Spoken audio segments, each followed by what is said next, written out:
Welcome to Arstad Artist in Residence. This is the Writer to Writer talk, and today we have the current resident at Arstad Artist in Residence, which is Asieh Amini. Hello. Hello. Hello everyone. I am the host of Arstad Artist in Residence. My name is Ellen Fjestad. And Asieh, we are so honored to have you here. Thank you so much. This is my pleasure. You are an Iranian poet, journalist, and human rights activist.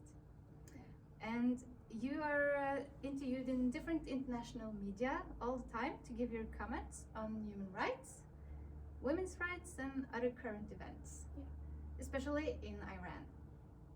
There has also been made a documentary film about you. And because of your work and writings, you've been awarded several prizes, including the International Pen Prize from Oxfam Novib, is that correct? And the Pen International from 2012. And the Norwegian Literature Prize for Female Authors, Ord I Grenseland, from 2014. Yes. You came to Norway 10 years ago, and you speak very well Norwegian. The reason we very well, maybe. Yeah, I think so. I think so. Thank you so much. The reason we do this interview in English is because of you guys watching, because our audience is international. This is an artist residence for international writers and everybody who writes on something. If you're a chef writing a cookbook or making a film, writing a script, whatever, as long as you're writing, it's for you. You came to Norway as an icon writer because your work and your writing in Iran made it dangerous for you to stay there. Can you tell us about the work you were doing in Iran? Yeah, of course. And thank you for beginning with this question, because I think that nobody is born as an activist or human rights activist.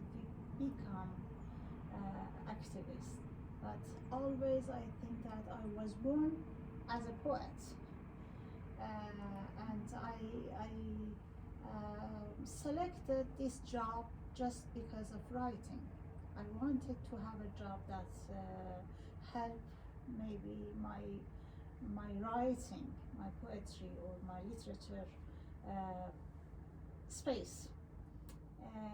But after 10 years working as a journalist in Iranian newspapers, I didn't know a lot about, for example, the law, the Islamic law that had changed after the Islamic Revolution in Iran.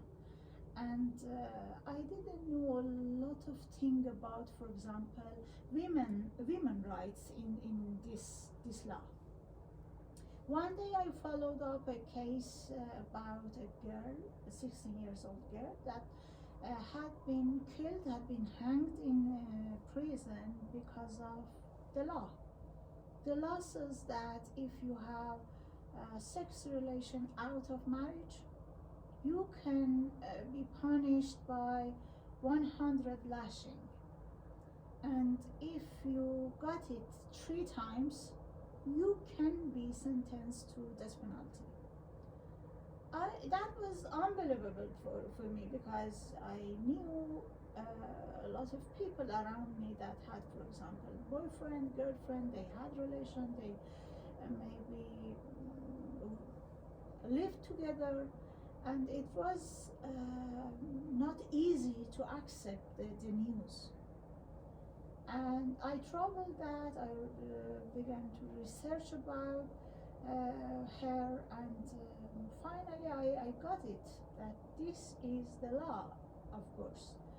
And everybody can be taken by the authorities for this punishing, just for showing to the Muslims or the mullahs, I don't know to who, but they wanted to show that we execute this kind of laws, Islamic laws. I wrote about this, an article about this girl her name was Atife, and but after a while I knew that nobody can publish it. I followed up the case, and finally I published it in a magazine and a part of in my blog. And but the Atife was the reason that I could not go back to my life. That was the reason that I think I am here, and I became an activist, a human rights activist, because after that year, I think it was 2004, I followed up many cases. Some of them were sentenced to death penalty, some was teenagers, some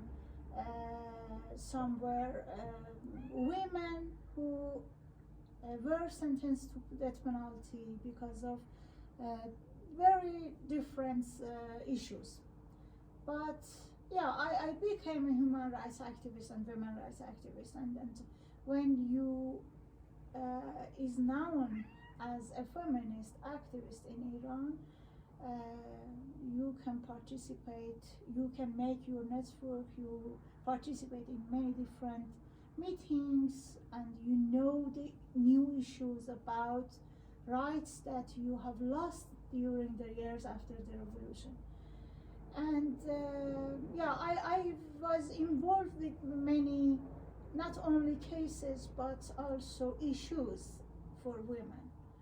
And they arrested me and 32 other activists. Once I was just few days in prison, but the problem was that I could not return to my job as a normal journalist because nobody wanted to work with me. I wrote some articles for a website, some magazines out of Iran, but some of them was with my name and some were hidden with another name, surname. And yeah, after 2009, that we had an election, presidential election. The result was not something that people wanted and wait for that, and they believed that it was a cheating in the election, and many people's maybe somebody told that it was 3 million people in one day on the streets, just in the capital city, Tehran. But they attacked it, they arrested many people, they killed someone in the street. Many journalists, writers, activists were arrested, and that was the time that I thought that I cannot stay here. I was invited before the election for participating in a poetry festival in Stockholm, and I just traveled there, and I decided to apply for ICORN through PEN International Organization. Yeah, because you came to the Norwegian city of Trondheim as an ICORN writer. Yes. And what is that exactly? The Guest Writers Network was started after many years ago, maybe 32, I think. I'm not sure, but it's more than 30 years ago, for the problem of a writer, Salman Rushdie. He wrote a book that many Muslims and the Ayatollah of Iran sentenced him to death penalty because of the book. And some people gathered and decided to find a way for keeping him safe and his family. ICORN's idea came from that event that's happening, but fortunately they continued the network, and after 33 years, we have, I think, more than 75 cities around the world in the network, and they can accept people, journalists, writers, artists, and some activists who have problem because of freedom of expression. And because this issue, freedom of expression, that is the main issue for PEN International and PEN in many countries, they cooperate together. PEN International and ICORN cities. And all cities, the managers, the mayors in these cities work with ICORN. And yeah, fortunately, I came to Trondheim, to Norway, the city I love it. And yes, 10 years I and my family have lived there. And Norway is so lucky to get you. Thank you so much. Yeah. All honor is mine. And now you're here on the farm of Arstad, Yeah. the artist in residence. What have you been working on here? That was my chance. Yeah.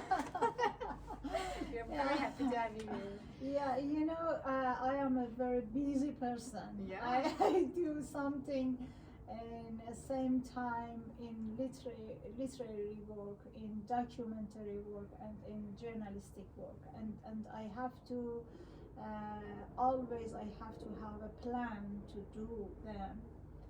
And unfortunately, sometimes I don't have enough time to focus on, for example, my literary work, and especially for my poetry collection that I wanted to work it and wanted to participate in the translating process myself. And Ashra was a big chance for me to sit here and in a silence, private place, focused on something that I wanted to work. And hopefully and fortunately, I and Anna Goreishi, the translator in US, and we work together. We had every week a digital meeting to work on every simple word, every single word, sentence, and all metaphors, all things that we needed. And now more than 60 poems are finished. Wow! Of course, I think that, thank you. I think that poetry translating or not is not finished, never. But we have done a good job and hard work here. And another thing that I am surprised myself for that was that I discovered something inside me here. I don't know why. Maybe that is because of nature inspires me always. You know, when I came here to Norway, I had interaction with nature. Before that, I knew the language, and I found some friends here. I had the relation with nature, and you can find a lot of nature's name, the river, the street, the city, and everything that the animals. Yeah. In my poetry. And here I discovered something else inside me because I had a dream since I was a child that one day I can paint, but I never did it. Maybe I didn't discover this. I am not this is talent, but I do something here, and you know, I sat every day in front of a window with a very beautiful snowing perspective, and with a lot of cows and crows. justice. The first month that I could I could sit there and just watch this amazing tableau in front of me. And one night, I felt that I cannot sleep because of a lot of pictures in my head. And the day after, I bought some colors and papers and something else, cakes, and I began to paint. And now I have painted some tableaus, and the main issue is cows and crows. Oh, that's so cool. Yeah, and I have written something about the tableaus and the frame in front of me. Yeah, that is so cool. Thank you so Really much. cool. And I think that was a big chance for me because I don't know about future, but I love this activity. Now is activity. I don't see it as a job or as an art, of course, but I love it. That's nice. Thank you. They're really cool, the pictures. Thank I've you. seen them. Yeah. I can show you in the. Yeah, that's a good idea. We'll put them in later. Thank you. Cool. Because you write poetry based on your own life and experiences. Mm-hmm. But what would you say, is poetry fiction or non-fiction? You know, for me, poetry is always comes with revelation. You know, I cannot decide, sit and write a poem. I cannot do it. Maybe somebody can, but I cannot. Poetry comes to my mind and my heart itself. Therefore, I cannot tell that I can do something. I think that for non-fiction literature, we need to think, we need to plan, we need to decide, we need facts, we need something. But for fiction, and especially for poetry, of course we need all of these, but in behind of the poem, the literature. So I think that, yeah, poetry is fiction. It's very interesting. Thank Yeah, you. yeah. And then you moved away from your home country. You have a different language in the country you live in now. Mhm. What happens to a poet when you move away from your mother tongue and you write in, you have 3 different languages which you relate to? It's Norwegian, English and Persian. Yeah. Who is your audience when you live here, and how does it affect your writing? That's a very good and very important question, because you know it's not only moving to another country and society with another culture and language, but also I come from poetry land. You know, Iran is known by its long time poetry. We have poetry is the main genre of our literature. And this is important, and you know that in when I came to Norway, many of people who knew me said that, oh, okay, welcome to a country that don't like poetry.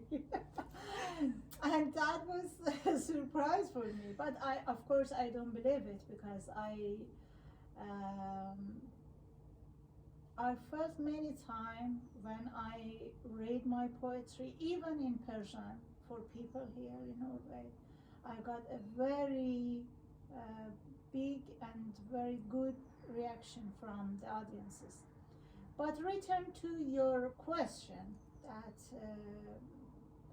because I write poetry just only in Persian. I cannot write, not until now, not so far, in Norwegian or English. I write just in Persian. And the poetry should be translated to the other languages.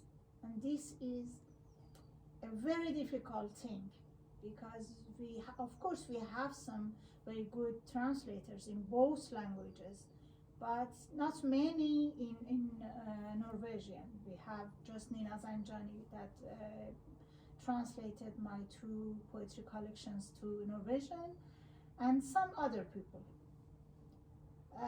But yes, I have lost, that's true, that I have lost a lot of audiences who could understand me in my mother language. But this is not finished. This is our world.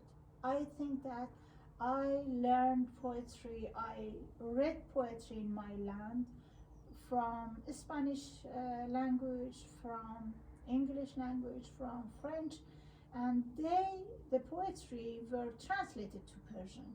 So when I love, for example, Octavio Paz, when I love Lorica, maybe somebody can like my poetry with translating. This is the only thing that we can do. I cannot return to my land, and I cannot be released of poetry. So this is my struggle. Yeah. I have to go further. I have to have the hope that I can find the best translating we can do. Yeah. Do people in Iran have access to your writings? Not with the 2 books. I just could send some books for some audiences that I knew, but not in public, unfortunately. But my first book was published in Iran, and I got very huge good feedbacks there. And yeah, but unfortunately some poems that I can publish in social media, not with libraries, not with festivals, not with literary work there, and nobody can. Of course, I got some Persian critique on my books, but it's not the only thing that the thing that I accept. Yeah. Thank you so much for doing this talk with me. Thank you so much, not only for the interview but also for this huge opportunity. It means a lot for me, because Ellen, in my country, and I think in many other countries, not only Muslim societies but also all societies maybe, people dedicate richness and properties to religious people, or to some people that they need this help. But I am very happy and surprised that people here can dedicate their richness and their opportunities to growing up cultural work and arts and literature. This means a lot for me, and I hope that I can do it for somebody else, because this is an interaction for the host who can participate in this work, and for the guests that can make it. This is a huge work, and I should tell you thank you and congratulations. Oh, thank you so much. I get really moved now, because this, I didn't want to do emotion. you really understand what I am trying to do, and That's Yeah, very nice. thank you so much. I learn. Mm. I learn Me every too. day. Me too. Thank you. Thank you.